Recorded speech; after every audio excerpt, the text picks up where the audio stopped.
आप सबको बहुत बहुत नमस्कार। राजेश वानखेड़े जी का विशेष धन्यवाद। सोमान शेखर जी, अग्रवाल जी, मंच पे उपस्थित सभी बंधुओं का, और उससे ज्यादा आप सबका धन्यवाद कि इतनी तेज धूप में आप लोग सुनने के लिए बैठे हैं। एक तो स्कूल के बच्चों को तो जबरदस्ती भी बिठाया जा सकता है, तो हो सकता है वो दबाव भी आपके ऊपर हो। आप दबाव में बैठे हैं या खुश होकर बैठे हैं? खुश होकर बैठे हैं। क्योंकि जब मैं स्कूल में था तो हमें भी ऐसे बिठाते थे स्कूल में कभी कभी, और जब कोई बोलने आता था तो हमारे मन में भाव आता था कि जितना कम बोले उतना अच्छा रहेगा, क्योंकि धूप बहुत चुभती थी, परेशान करती थी। तो वैसे तो मैं बहुत ज़्यादा बोलने का अभ्यस्त हूँ, 1-2 घंटे, पर आज मैं बहुत कम बोलूँगा ताकि आप लोग उतना धूप में परेशान ना हो और जल्दी उठ सके यहाँ से। करीब 10 दिन पहले हमारे पास दिल्ली में फ़ोन आया कि 7 नवंबर को यहाँ एक विशेष कार्यक्रम होता है। मुझे सबसे अच्छा लगता है वहां जाना जहां किसी महापुरुष का जन्म हुआ हो, मृत्यु हुई हो, उसकी यादें जुड़ी हो। और जब मुझे पता लगा कि डॉक्टर अंबेडकर का जन्म यहाँ हुआ, आज पता लगा उनकी अस्थियां भी यहाँ पर हैं, तो मैं अक्सर भारत में और दुनिया के सभी क्षेत्रों में घूमता हूँ और ऐसे स्थानों पर जाना पसंद करता हूँ जहाँ ऐसी स्मृतियाँ हों। भारत के विभिन्न नेता, चाहे महात्मा गांधी हों या और नेता उस समय के हों, उन सभी के जन्म स्थान, शहादत स्थल, वो सब मैंने देखे हैं। कई कई घंटे वहां बैठा हूं। डॉक्टर अंबेडकर मेरी नज़र में एक अत्यंत महान नेता हैं। उनको मैं अब्राहम लिंकन के बराबर समझता हूं। अब्राहम लिंकन ना होते, आज जैसा अमेरिका हमें दिखता है वैसा अमेरिका ना होता अगर अब्राहम लिंकन अपने जीवन का बलिदान न करते। 1776 में अमेरिका आज़ाद हुआ, या कह सकते हैं कि 1787 के आसपास उसका संविधान पूरा लिखा गया। लेकिन वहां आज़ादी मिलने के बाद भी जो वहां के दास थे, स्लेव्स थे, उनको आज़ादी नहीं मिली थी। उनकी आज़ादी लगभग 90 साल के बाद हुई, 1860 के दशक में हुई।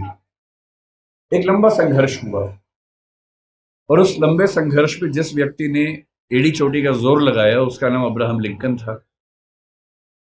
लिंकन के खिलाफ अमेरिका के बहुत सारे लोग थे, पर वो अड़ गया, और अंत में उसने संविधान में संशोधन करवा के, जिसको हम अमेरिकी संविधान का 13th अमेंडमेंट कहते हैं, वो पारित करवाया।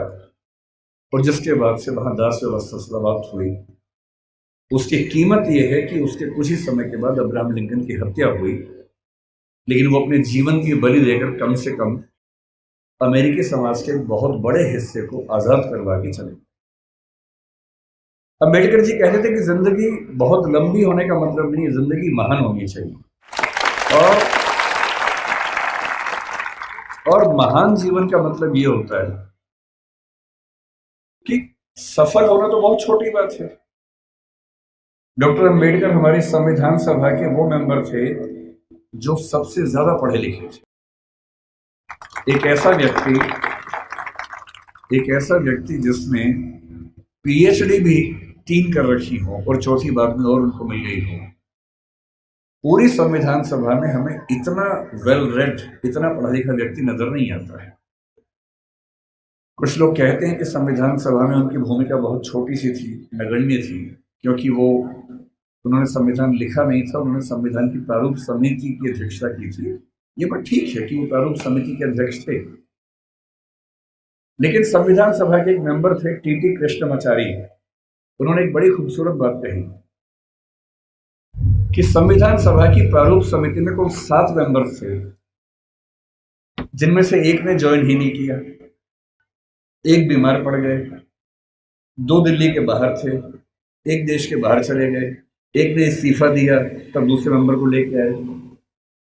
और कहने को 7 मेंबर से, लेकिन दरअसल केवल एक व्यक्ति के हाथ में ड्राफ्टिंग की सारी जिम्मेदारी आई और ये कथन टी.डी. कृष्णमाचार्य ने संविधान सभा के भीतर दिया।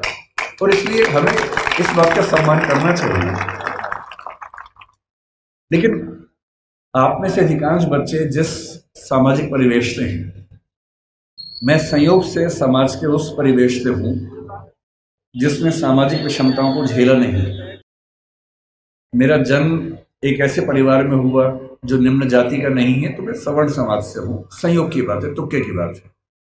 किसी का तुक्का कुछ लगता है, किसी का कुछ लगता है, तो मैं तुक्के से उस समाज से हूं जहां जातीय भेदभाव झेलना नहीं पड़ता है। मैं बहुत गरीब भी नहीं रहा। मेरे माता पिता अध्यापक थे, तो वेतन भी ठीक ही था उनका। और इसलिए मैं देखता हूं कि हमारे समाज में सामान्यतः एक राय ऐसी बन गई कि डॉक्टर अंबेडकर केवल दलित समाज के नेता हैं, उन्होंने केवल उनके लिए कुछ महान काम किए। और मेरा मानना है कि इस गलतफहमी से हमारे समाज को बचना चाहिए। डॉक्टर अंबेडकर हमारे देश के आज तक के सबसे महान नेताओं में से एक हैं और उनकी महानता को हमें स्वीकार करना चाहिए।